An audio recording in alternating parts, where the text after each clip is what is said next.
My name is Knox Thatcher. I am 74 years old, and on Christmas morning, I sat in my own living room at 49 degrees Fahrenheit, wrapped in my dead husband's Carhartt jacket, watching my son kneel beside a tabletop tree with 3 ornaments on it.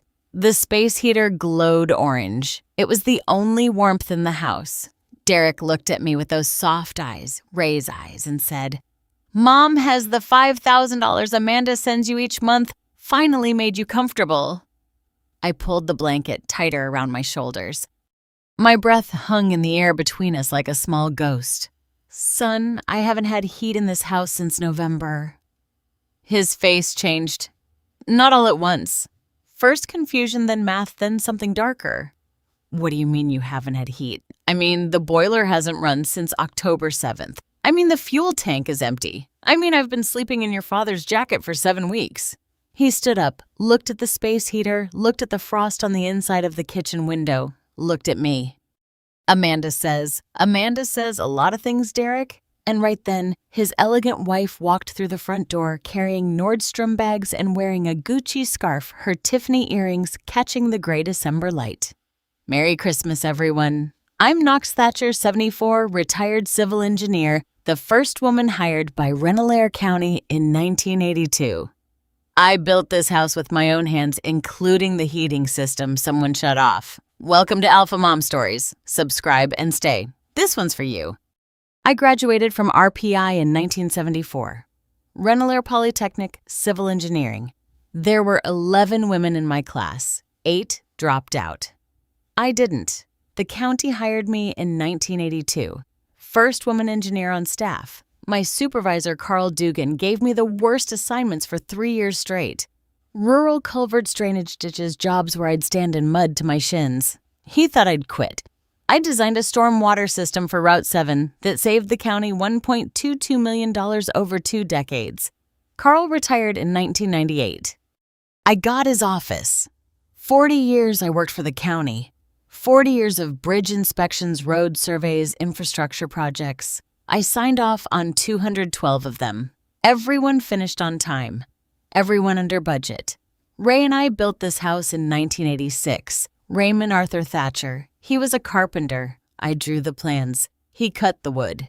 We raised the walls together on a Saturday in April with 12 friends and a case of Janice. He died 5 years ago. Pancreatic cancer, 14 months from diagnosis to funeral. The house is a 4-bedroom colonial on Maple Ridge Road, 2,200 square feet hardwood floors. Ray milled himself from oak we bought at auction. A fieldstone fireplace I laid by hand, stone by stone. The summer I was pregnant with Derek. My pension is $400 a month. Social Security adds another $1,640. I own the house outright. I have savings. I am not a woman who needs rescuing. But someone decided I was a woman who wouldn't notice. Derek is my only child. He's 44 now. VP of engineering at a tech company in Boston. Makes more money than Ray and I earned in our combined lifetimes. He got there himself. Scholarships, night classes, a master's from MIT. He finished while working full-time. He's the kind of man who answers every email and forgets to eat lunch. Works 70-hour weeks, travels to Singapore, Dublin, Sao Paulo. He calls every Sunday, or he used to. 3 years ago, Derek set up an automatic transfer.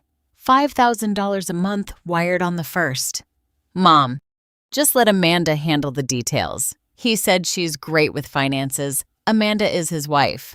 Amanda Thatcher. Née Prescott, 40 years old event planner. She runs a company called Delacqua and Thatcher Events with her business partner, Paige Diacro.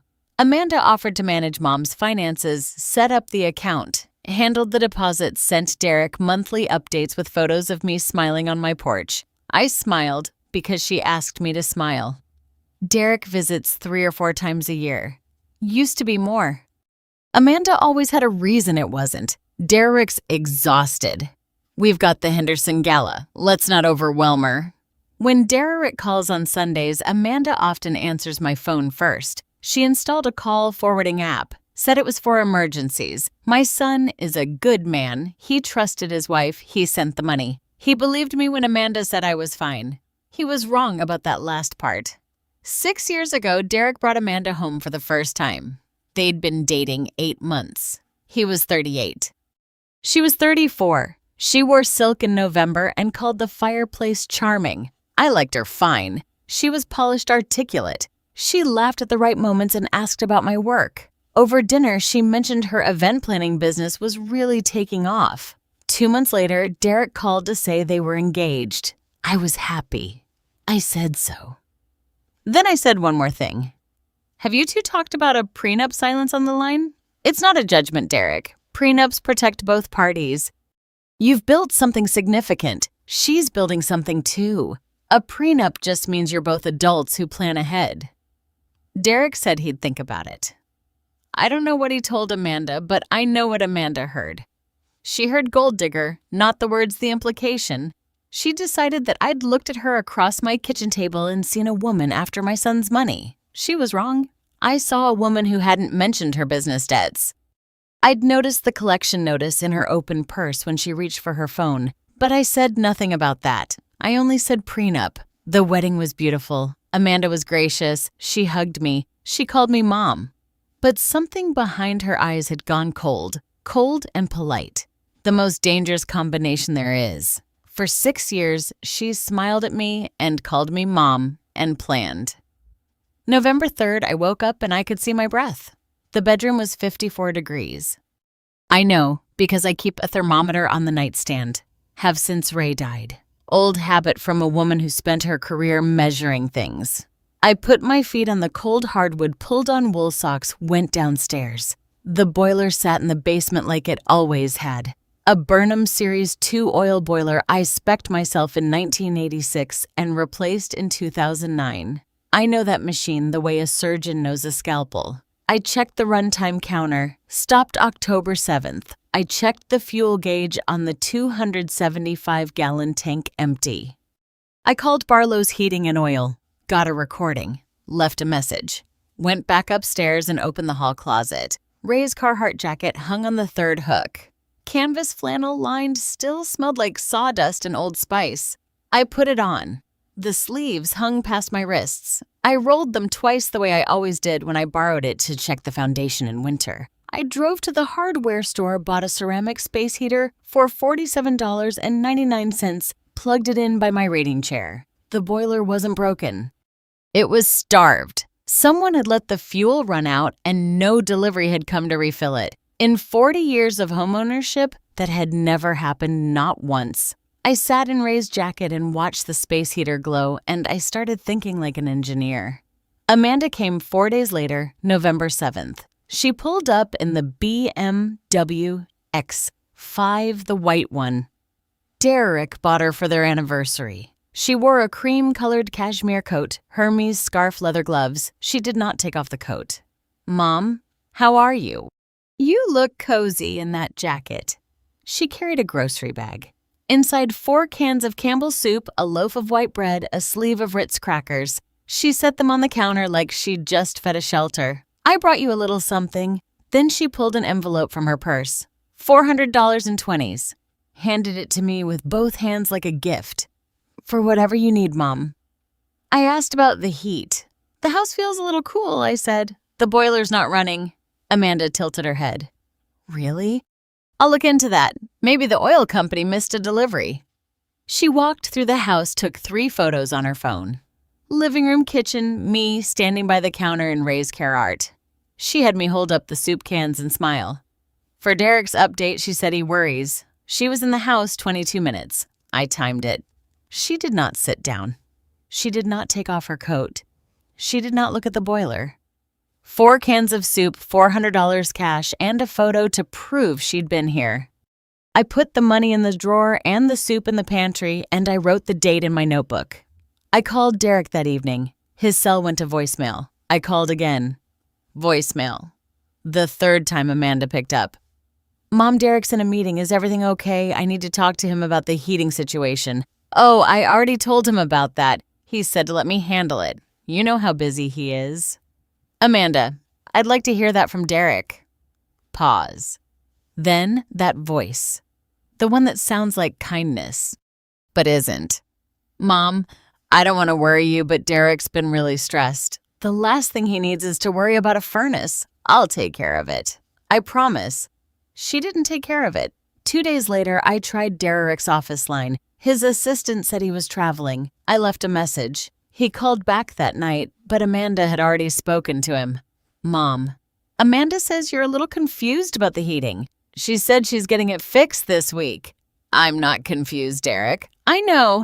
Mom, I just mean let Amanda handle the logistics. That's why we set it up this way. I heard Amanda in the background. Couldn't make out words, but I heard the tone. Reassuring managing. I hung up and sat in the dark kitchen. The space heater hummed. My breath made small clouds. Amanda wasn't just stealing money. She was stealing my son, redirecting his attention, filtering his information, making me sound old and confused. So he'd stop listening. She was gatekeeping. And I was on the wrong side of the gate. I sat at Ray's desk the next morning. Oak desk. He built it in 1991. 3 drawers on the left, file drawer on the right. I pulled out a manila folder, new crisp. I wrote on the tab in block letters, Thatcher Care Account Investigation. Then I opened my notebook and made a list. What I needed: 1 bank statements, my account actual deposits, 2 heating oil records, who kenneled when, why 3 utility records, any other cancellations. 4. Derek's transfer confirmation account number, routing 5 Amanda's visit log, dates, duration, what she brought. 6 photos. Boiler counter, fuel gauge, thermostat readings. I've run 200 infrastructure projects in my career. Highway expansions, bridge replacements, drainage systems for entire townships. Every single one started the same way.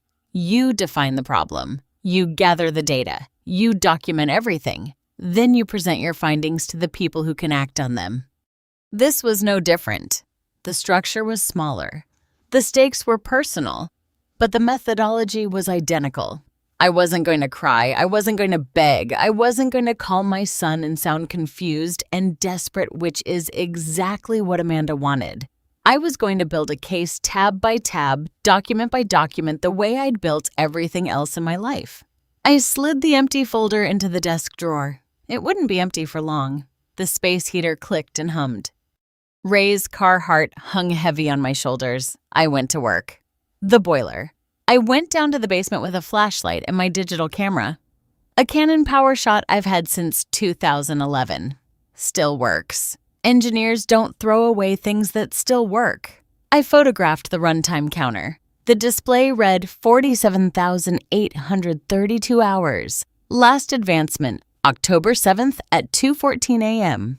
The boiler had run its final cycle in the middle of the night while I slept, burning the last vapors of heating oil in the tank. I photographed the fuel gauge needle flat on empty. I photographed the delivery schedule posted on the wall beside the tank. Barlow's heating and oil delivery every 6 weeks from October through April. The October delivery had been due October 5th. It never came. I photographed the intake valve. Clean, no blockage. I photographed the filter. Recently replaced, I'd done it myself in September, as I do every year. The boiler was in perfect working order. It simply had no fuel. Like a car with an empty tank sitting in a driveway. Nothing wrong with the engine, everything wrong with the supply. I printed the photos at the library, dated each one on the back with a Sharpie, slid them into the folder behind the first tab boiler/fuel system. 1 section down, 5 to go. Upstairs, the thermostat read 52 degrees. I pulled Ray's jacket tighter and ate one of Amanda's cans of soup cold straight from the can standing at the counter. The money. I walked to Patriot Savings Bank on Main Street, half a mile. My knees aren't what they were, but the cold air kept me sharp. I sat down with a teller named Christine. Young woman patient. I'd like to see the last 16 months of statements from my checking account, please. She pulled them up. I put on my reading glasses and went line by line. No $5,000 deposits. Not one. Not in 16 months. What I saw: cash deposits, $400 here, $500 there. Irregular intervals, always cash. Always in amounts that wouldn't trigger reporting. Christine, is there another account associated with my name? She checked. There wasn't. I thanked her. Took copies of the statements, walked outside, and sat on the bench by the flagpole. I needed to make one phone call, and I couldn't make it from my house because Amanda had forwarded my calls. I walked to Gerald Maddox's house 3 doors down. Gerald is 71, retired postal worker, my neighbor for 28 years. Gerald, can I use your phone? I called Derek's office, got through to his assistant. Can you read me the account number? Derek's monthly transfer goes to the $5,000 for his mother. She read it. I wrote it down. I compared it to my checking account number. Different. Every digit. Thank you, honey. That's all I needed. I hung up. Looked at Gerald, looked at the 2 numbers on my notepad. She set up a separate account. I said the money never even touched my bank. Filed. Gerald Maddox has been my neighbor since 1998. He and his wife Dolores, God rest her, moved in when their boys left for college. Dolores passed in 2019. Gerald and I look out for each other the way old neighbors do without fanfare. Gerald had noticed things. The oil truck stopped coming in October, he said. I watched for it. Used to come like clockwork. You could set your calendar by Barlow's truck. October, nothing. November, nothing. He'd noticed Amanda's visits, too. She comes in that white BMW parks crooked. She's in and out in 20 minutes, never longer. Never sees me wave. He'd noticed the chimney. No smoke knocks, not since early October. Your chimney always had smoke by Columbus Day. Rye used to joke about it, said you started the boiler the minute the leaves turned. Then Gerald showed me something I hadn't expected. He'd been taking photos, 47 of them. His phone pointed at my house from his kitchen window, each one time-stamped. Each one showing the thermometer he could see through my living room window. The big round one I keep on the wall by the front door. 47 photos, temperatures ranging from 48 to 56 degrees over 6 weeks.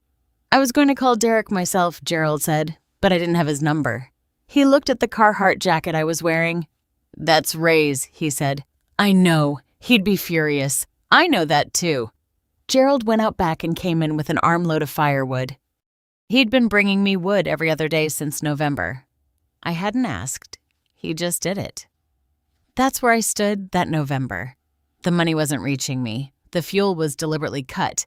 My calls were being intercepted, and the woman responsible visited every few weeks to hand me cash and take photos. Like this video, subscribe if you haven't, and keep listening because I wasn't done gathering evidence. Not by a long shot. Amanda came again on November 19th. Same routine, same BMW. Same cashmere coat. She never took off. This time she brought $500 in cash and a bag from Whole Foods, hummus crackers, a rotisserie chicken, and upgrade from Campbell's Soup. I suppose she felt generous. I noticed the scarf before she took her gloves off. Hermes, the classic Carrie orange and gold. I know because Dolores Maddox used to buy knockoffs and Gerald would tease her about it. This wasn't a knockoff. That's an $800 scarf on a woman who handles my $5,000 a month and gives me $500 in cash. She walked through the house again, took photos again. Mom, have you thought more about what we discussed about assisted living? We didn't discuss it, Amanda. You mentioned it. Well, this house is a lot for one person. The upkeep, the heating issues. The heating issues that you said you'd look into. She smiled. These old systems, so unreliable. I designed the system, Amanda. It's extremely reliable when it has fuel. Her smile stayed fixed. I'll make some calls. She left after 18 minutes. I watched the BMW pull away and I sat down at the kitchen table and logged everything. Time of arrival, 10:42 a.m. Time of departure, 11 a.m. Cash received $500. Items brought hummus, crackers, chicken. Observations, Hermes scarf, approximately $800 retail, suggested assisted living. She wanted me out of this house. Out of the house, Ray and I built into a facility where no one would check the bank statements and no one would ask questions. That was never going to happen. The mail. I'd noticed my mail had been thin. No bank statements, though I hadn't switched to paperless. No insurance notices. No oil company correspondence. A missing document is just as important as a present one. Any engineer will tell you that. I set a trap. Simple, elegant. The kind of thing you learn when you've spent 40 years verifying that contractors actually did the work they invoiced for. I took a standard envelope, put a $20 bill inside, sealed it, wrote on the front, Knox Personal. Do not forward. I taped it to the inside of my mail slot where it would be visible to anyone checking my mailbox from the outside. Then I pulled a single hair from my head silver 8 inches long and laid it across the seal with a small dot of clear nail polish on each end. Engineers tamper detection low-tech foolproof. I checked every morning, day 1 untouched, day 2 untouched, day 3 the hair was broken. Both nail polish dots intact on the envelope, but the hair snapped cleanly where the seal had been opened and resealed. The 20 was gone. Someone was opening my mail, removing cash, and resealing the envelopes. Someone with access to my mailbox. Someone who visited every week or 2. I photographed the broken seal, photographed the intact nail polish dots, wrote up the dates, the method, the result. Mail tampering confirmed. I slid the evidence into the folder and poured myself a cup of coffee. The kitchen was 51 degrees. The coffee got cold fast. Utilities. I used Gerald's phone again. My own phone couldn't be trusted. Amanda's forwarding app meant she might hear anything I dialed. First call. Barlow's Heating and Oil. Mrs. Thatcher, your account was canceled on October 8th by Amanda Thatcher. She presented power of attorney documentation. Second call. Hartford Insurance, my homeowner's policy. Mrs. Thatcher, your policy was canceled on October 12th. The cancellation was submitted by your authorized representative, Amanda Thatcher. Third call. The Troy Record, my newspaper subscription since 1988. Canceled October 15th. Ma'am by an Amanda Thatcher. October 8th. October 12th. October 15th. 3 cancellations in 1 week. Heating Oil Homeowners Insurance newspaper. A systematic dismantling of the services that kept my house running and kept me informed. The newspaper was the tell. Heating oil. You could explain a mistake, a miscommunication insurance, maybe an administrative error. But the newspaper, nobody cancels an old woman's newspaper by accident. You cancel it, so she stops getting mail. So the mailbox looks unused. So the house looks empty. So the neighbors stopped paying attention. I wrote down every call, every name, every date, every reference number. I wrote down the phrase power of attorney 3 times and underlined it each time. I've never given anyone power of attorney. Not Amanda, not Derek, not anyone. I am a civil engineer. I have read more legal documents than most lawyers. I do not sign things I haven't read, and I have never signed a POA. Whatever Amanda showed them, it was forged. Utility cancellations. Fraudulent POA filed. December 2nd, 31 degrees outside. I put on Ray's Carhartt, a wool hat, and my winter boots and walked to Barlow's Heating and Oil. 8 blocks down Maple Ridge to Oak Street, left on Commercial past the VFW Hall and the shuttered Woolworths that's been a dollar store since 2004. Frank Barlow has owned that company for 38 years. His father started it in 1960. I designed the storage facility expansion for Frank in 1997, doubled his tank capacity, added a loading dock, brought the whole operation up to EPA code. He sent me a Christmas ham every year for a decade after that. The office smelled like diesel and coffee. Frank's secretary, Maureen, recognized me through the glass door before I even reached for the handle. Knox Thatcher, Lord coming out of the cold. She brought me coffee in a styrofoam cup. I held it with both hands. My fingers ached. Is Frank in? He's in the back. Let me get him. I sat in the plastic chair by the counter and looked at the framed photos on the wall. Frank with the first truck. Frank with his father. Frank at the ribbon cutting for the storage facility I designed. I sipped the coffee and waited. The folder sat on my lap, getting thicker every day. Frank came out wiping his hands on a shop rag. 66 years old, barrel-chested. A man who spent his life hauling oil and fixing boilers and doing right by his customers. Knox, what brings you down here? I need to see my account records, Frank. He didn't ask why. He's known me 40 years. If Knox Thatcher walks 8 blocks in December to ask for records, there's a reason. We went to his office. He pulled up my file on his computer, squinting at the screen the way men our age do. Automatic delivery since 1986, he read. Last delivery, September 14th. Next delivery was scheduled October 5th, he scrolled. Canceled October 8th. Phone call from Amanda Thatcher identifying herself as your representative. She provided a power of attorney document by fax. Can you print the fax? He printed it. I looked at the signature line. My name, not my handwriting, not even close. I've signed my name the same way for 52 years. K. Thatcher with a distinctive crossbar on the T that looks like a bridge truss.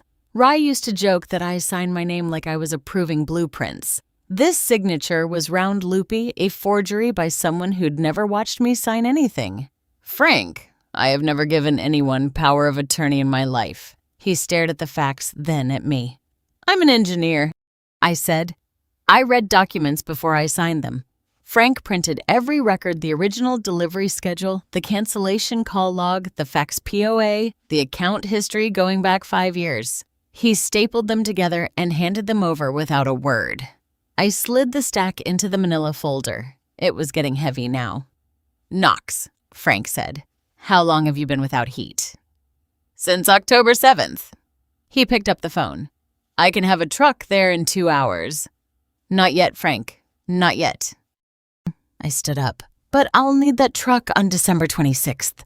He looked at me the way people look at me when they realize I'm not confused. I'm calculating. I walked home in the cold 8 blocks. The folder under my arm like a blueprint tube. I could have called Derek right then. I had enough. The bank statements, the boiler records, the forged POA, Gerald's photos, the envelope trap. Any one of these would have been enough to start a conversation. But I'm an engineer. I don't present preliminary findings. I present completed analyses. And I needed Derek and Amanda in the same room, in my house, in the cold. Christmas was 23 days away. I sat at the kitchen table and spread everything out. The table Ray built from reclaimed barnwood, 8 feet long, sturdy enough to hold blueprints for a highway interchange. Now it held something else entirely. I organized the folder with color-coded tabs.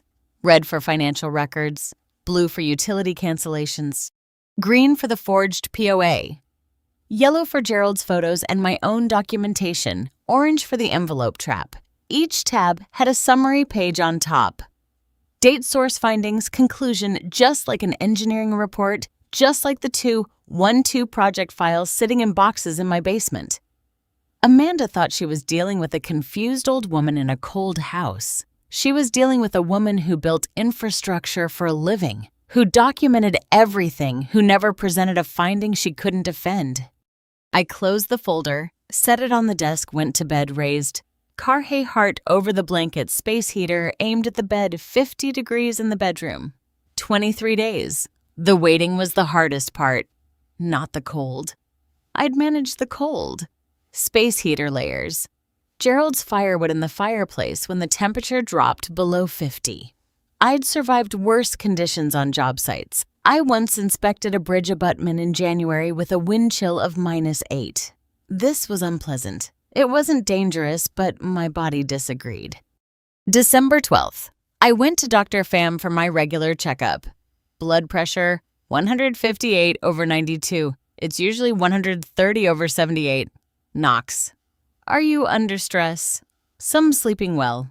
When the house is warm enough, he looked at me over his glasses. Is your heat working? It will be soon. He gave me a look. I gave him one back. He's been my doctor for 15 years. He knows when I'm handling something.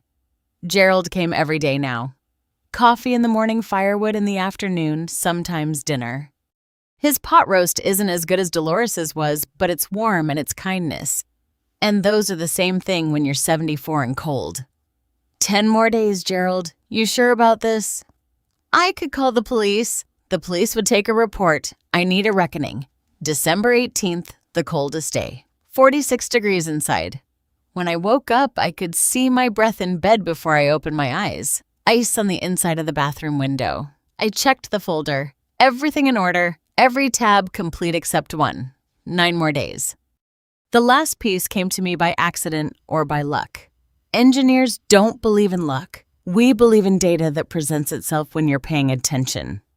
I went back to the bank on December 15th. I wanted a printout of the account number Derek's transfers went to the one that wasn't mine. Christine, the same teller, helped me again. Mrs. Thatcher, I can't give you details on an account that isn't yours, but I can tell you the account name that appears on our records. She turned the screen so I couldn't see it. Bank policy, but she wrote the name on a Post-it note and slid it across the counter. Deliqua and Thatcher Events, LLC. I read it twice. I read it 3 times. I folded the Post-it note carefully and put it in my coat pocket, Ray's coat pocket, and walked to the public library. Margaret at the reference desk helped me use the computer. I found the business registration on the New York Secretary of State website, Deliqua and Thatcher Events, LLC. Registered agents, Amanda Thatcher and Paige Deliqua. Business address, 1440 State Street Suite, 200 Albany.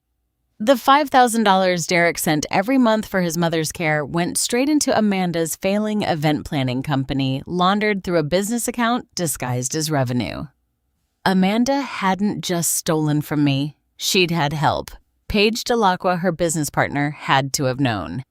You don't deposit $5,000 a month into a shared business account without your partner noticing.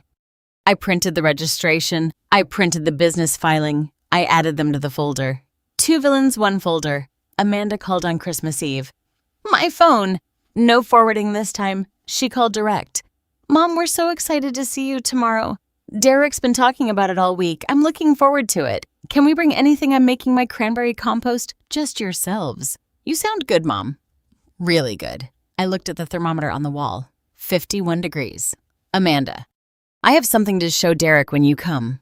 Silence. Just a beat. Then, oh, a Christmas surprise. You could call it that. Another pause. I could hear her thinking, calculating, wondering. How fun. He'll love that. See you tomorrow, Mom. Merry Christmas Eve. Merry Christmas Eve, Amanda. I hung up and set the phone down on the kitchen counter. The space heater hummed its small orange song. Outside, snow was falling light and dry, the kind that squeaks under your boots. I pulled Ray's car hard off the hook and put it on. Walked to the living room window. Maple Ridge Road looked like a Christmas card. Gerald's house with lights on the porch, the Hendersons' inflatable snowman across the street, the Patriot's luminaries along the walkway. My house was dark. No lights, no decorations except the tabletop tree I'd set up that morning. 3 ornaments a star Derek made in 3rd grade from a coffee can lid and gold spray paint. I checked the folder one more time. 6 tabs. Everything in order. Tomorrow I had 6 pieces of evidence in that manila folder. Bank statements, boiler records, a forged power of attorney, 47 photos from a neighbor, a tampered envelope, and a business registration linking Amanda to her partner, Paige Deliqua. Amanda didn't know about any of them. Stay right here. Christmas morning is about to arrive. Christmas Eve, 9 p.m. I sat in the living room by the space heater with a cup of tea that went cold in 12 minutes. The tabletop tree glowed, 12 inches tall. Battery-operated lights. I'd bought it at the dollar store for $6.99. 3 ornaments. Derek's coffee can star. A glass cardinal Ray's mother gave us in 1987. And a small brass bell from our first Christmas in this house. Ray's photo watched me from the mantel. Our wedding day, 1979. He wore a brown suit. I wore my mother's dress. We looked like we had no idea what was coming, and we didn't. And it was the best 40 years of my life. Well, Raymond, I said to the photo, tomorrow's the day. He smiled back the way he always does, that crooked grin the one Derek inherited. I laid the manila folder on the kitchen table, centered. It made sure the tabs were visible: red, blue, green, yellow, orange. And now the 6th tab. White for Paige Deliqua and the business account. I washed my teacup, turned off the kitchen light, checked the space heater. It would run all night on the timer I'd set. I went to bed in Ray's Carhartt jacket, wool socks. 2 quilts. The bedroom was 49 degrees. I lay in the dark and listened to the house. The small clicks and creaks of a structure I designed and built and lived in for 40 years. My house, my home, my evidence room. I slept the way I always sleep before a big presentation soundly. Christmas morning, 9 a.m. I heard the car before I heard the knock. Derek drove his own car, this time the Tesla he'd bought last year. I heard the door close, then his footsteps on the porch. Quick steps, eager. My boy coming home for Christmas. He opened the front door with his key and stopped. I watched from my chair. I saw him register it. Saw the information hit his engineering brain the same way it had hit mine 8 weeks earlier. His breath visible inside the house. The space heater glowing orange surrounded by a semicircle of blankets and pillows where I'd been sleeping in the living room because it was the warmest spot. The frost on the kitchen window, thin but unmistakable frost inside. The tiny tree on the side table. 3 ornaments. His coffee can star, which he hadn't seen in 20 years. And me, his mother, 74 years old, sitting in a reading chair in his dead father's car. Heart jacket, a quilt across my lap, wool socks, fingerless gloves. He came to me. He knelt by the chair. He took my hand and it was cold and he felt it. Mom, Merry Christmas, Derek. Mom, it's freezing in here. I know. He looked around processing, calculating, running the numbers the way I taught him. Mom, has the $5,000 Amanda sends you each month finally made you comfortable? He said it without irony. He said it because he believed it. Because Amanda told him it was true. Because he trusted his wife. I pulled the blanket tighter, looked at my son. Son, I haven't had heat in this house since November. I said it quiet. I didn't raise my voice, didn't need to. The cold said everything the words didn't. Derek's face went white, not the white of anger. The white of a man recalculating everything he thought he knew. That's not possible. Amanda sends me $400 in cash every few weeks. She brings soup. She takes photos for your updates. She stays less than 20 minutes. She has never once taken off her coat in my house. He stood up, walked to the thermostat on the wall. 49 degrees. He said it like a diagnosis. It was 46 on December 18th. Gerald Maddox has 47 photos. Gerald the neighbor, your father's friend. The man who's been bringing me firewood every day for 2 months because my daughter-in-law canceled my heating oil with a forged power of attorney. Derek's mouth opened. Nothing came out. Amanda says a lot of things, Derek. She told you I was comfortable. She told you I was confused. She told you to let her handle it. The front door opened, a gust of December air that was remarkably warmer than the air inside my house. Amanda Thatcher walked in carrying 2 Nordstrom gift bags and wearing a Gucci scarf over her cashmere coat, Tiffany earrings, suede boots. She looked like a magazine spread. She looked like $80,000 of my son's money. Merry Christmas, everyone. She stopped, saw Derek's face, saw mine. What's wrong? Derek turned to her. His voice was flat, controlled. He gets that from me. Mom says she hasn't had heat since November. Amanda set the Nordstrom bags on the floor. She smiled. The automatic smile. The one that fires before the brain catches up. Oh, honey, that's not true. We talked about this. The oil company. The oil company. What, Amanda? There was a delivery issue. I've been handling it. It's 49 degrees in this house. These old houses, they lose heat so fast. There is no heat to lose. The boiler hasn't run since October. Amanda's smile was still on her face, but it had stopped working. It was a smile with nothing behind it. A display model smile. Mom gets confused sometimes. Derek! You know that she... I stood up. Ray's Carhartt hung to my knees. My fingerless gloves were still on. I walked to the kitchen table where the manila folder sat, centered tabs facing up. I picked it up, held it against my chest for a moment, felt the weight of it. 2 months of evidence gathered in the cold. 40 pages, 6 tabs. 212 project reports had taught me how to organize this moment. I turned to face them both. Actually, Amanda, I said, why don't I tell him?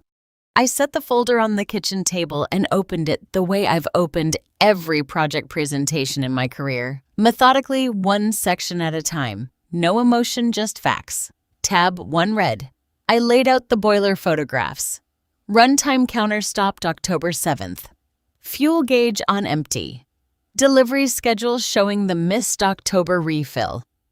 I designed this heating system in 1986. I specified the boiler, the fuel lines, the radiators, the thermostat zones. So, when it stopped working, I didn't call a repairman. I looked at Amanda. I checked the fuel records. Amanda's face did something complicated. Derek was reading the photographs like the engineer he is. Tab 2 also read. Financial bank statements. 16 months of deposits cash only. $400 here, $500 there. No $5,000 transfers. Not one. The account you send the money to Derek. It's not my account. The number doesn't match. I confirmed it through your assistant. Derek took the statements. His hands were shaking. Not from the cold. Tab 3 blue utilities. Heating oil canceled October 8th. Homeowners insurance canceled October 12th. Newspaper canceled October 15th. All by Amanda Thatcher, presenting a power of attorney. Tab 4. Green. I laid out the faxed POA from Frank Barlow's office, the signature that wasn't mine, the round loopy handwriting of someone who had never watched me sign my name. I have never given anyone power of attorney in my life. I'm an engineer. I read documents before I signed them. Tab 5 Yellow Gerald's 47 thermostat photos, the envelope trap, the broken hair seal, the missing $20 bill. Tab 6 White the business registration. Delocqua and Thatcher Events, LLC, Amanda's company with Paige Delqua. The account where Derek's $5,000 actually went. You asked if the $5,000 made me comfortable, Derek. I closed the folder. I haven't seen $5,000. I've seen $400 in cash and 4 cans of soup. The kitchen was silent except for the space heater. 49 degrees breath visible. 3 people standing in a house that one of them built, one of them paid for, and one of them gutted from the inside out. Amanda's smile was gone. In its place was something I'd seen before. On contractors caught falsifying inspection reports on engineers who'd signed off on work they never verified. This is ridiculous. Old people exaggerate about cold. You don't even Amanda. Derek's voice was the voice I'd never heard from him. Low quiet final. It is 49 degrees in this house. I can see my breath. She pivoted. Okay, yes, maybe there was a mix-up with the oil company, but I've been taking care of her. I bring her food, I bring her money. $400, I said, out of $5,000. The rest goes to maintenance upkeep. There are costs you don't see. Derek, show me the receipts. I can't just... Derek, it's Christmas. Show me the receipts. Amanda silenced, because I have the bank records. I said your name is on the business account. Delacqua and Thatcher Events. Every dollar goes there. Paige Delacqua knows. Your accountant knows. The bank knows. Amanda's face went through its final sequence. Denial was gone. Minimization had failed. Justification lasted 3 seconds. Then the tears came. I was trying to save the business. You don't understand the pressure. The Henderson Gala fell through and we lost the Byrne wedding. And Paige said, if we didn't, she sobbed. Real tears. The kind that come when every exit is blocked and the only option left is sympathy. I said nothing. I have watched better performances from contractors facing fraud charges. I've sat across tables from men who cried about their mortgages while the inspector showed them the falsified concrete tests. Tears don't move me. Data does. Derek watched her cry. I watched Derek and I saw the exact moment he stopped being her husband and became my son again. Derek pulled out his phone. His hands were steady now. I'm calling Martin Kessler my attorney. Derek, please. It's Christmas. Can we just talk about this? You can talk to your own attorney. He walked to the far side of the kitchen. I heard him speak in short, precise sentences. Freeze the account. Forensic review of all transfers. 16 months minimum. Flag Delacqua and Thatcher Events. LLC. He hung up, turned to Amanda. Get your things from the car. You're not staying here. Derek, I'm your wife.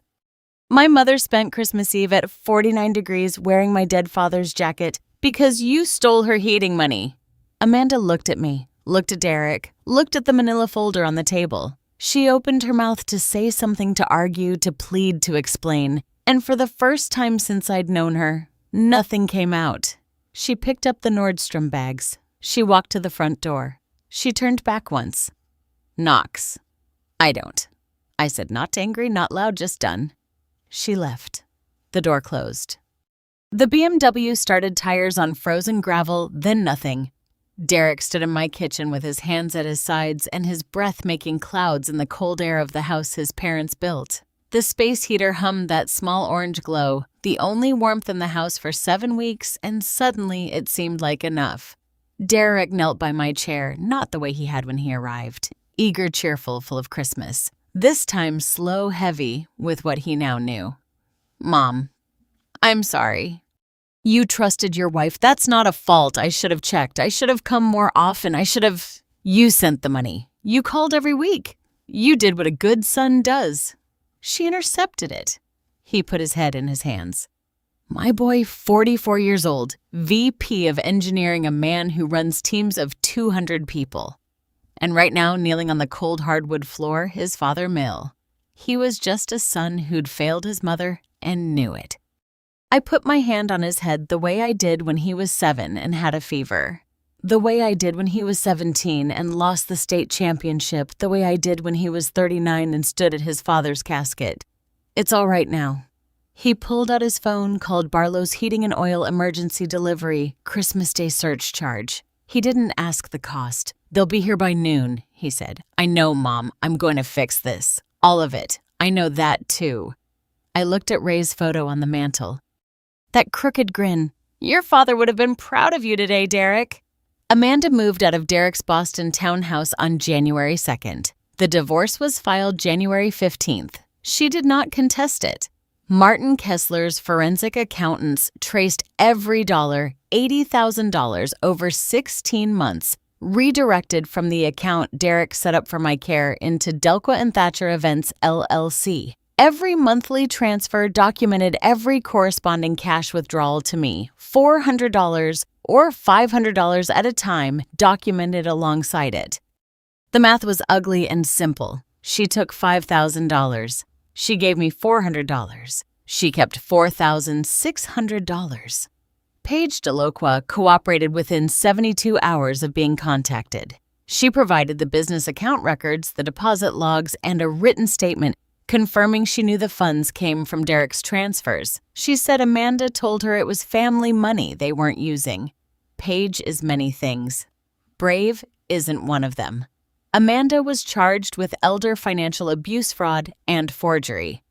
The forged power of attorney alone carried a Class D felony in New York State.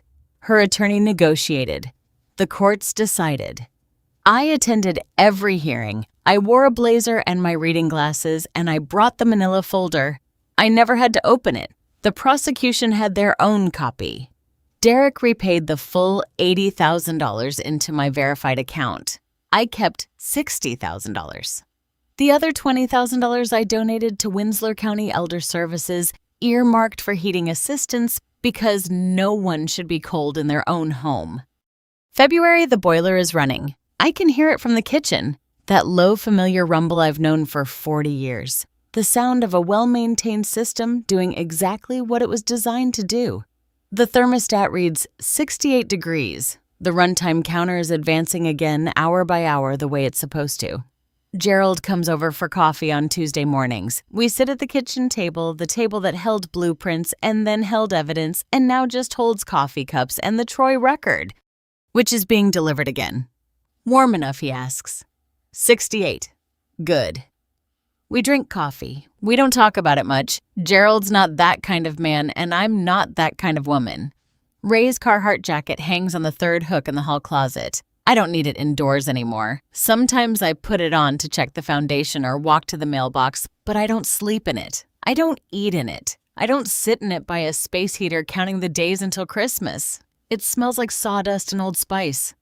And the particular kind of love that builds a house and keeps it standing for 40 years. I leave it on the hook where it belongs. Derek visits twice a month now. Not 3 or 4 times a year, twice a month. He drives up from Boston on Saturday mornings and stays until Sunday afternoon. The $5,000 goes directly into my verified account, my name, my bank, my routing number. He set it up himself. No intermediaries, no event planners, managing Mom's finances. In January, He showed up with a full-size Christmas tree strapped to the roof of the Tesla 7 feet tall Douglas fir. It's January, Derek. I know. We're doing Christmas over. We decorated it together. Real ornaments, real lights. He hung his coffee can star right at the top. The house was 68 degrees. The boiler hummed. And my son was home. I built my career documenting things. Measurements, load calculations, drainage flows, concrete densities. 40 years of writing down numbers because numbers don't exaggerate and numbers don't lie. And numbers don't tell you your mother is comfortable when she's freezing. If someone you love is cold, hungry, or struggling despite the resources you're sending, don't assume. Verify visit. Check the thermostat yourself. The evidence is always there. You just have to look for it. If this story reminded you to check on someone you love, share it. And if you haven't already subscribed to, turn on the bell. We've got more stories coming, and they all end the same way with the truth.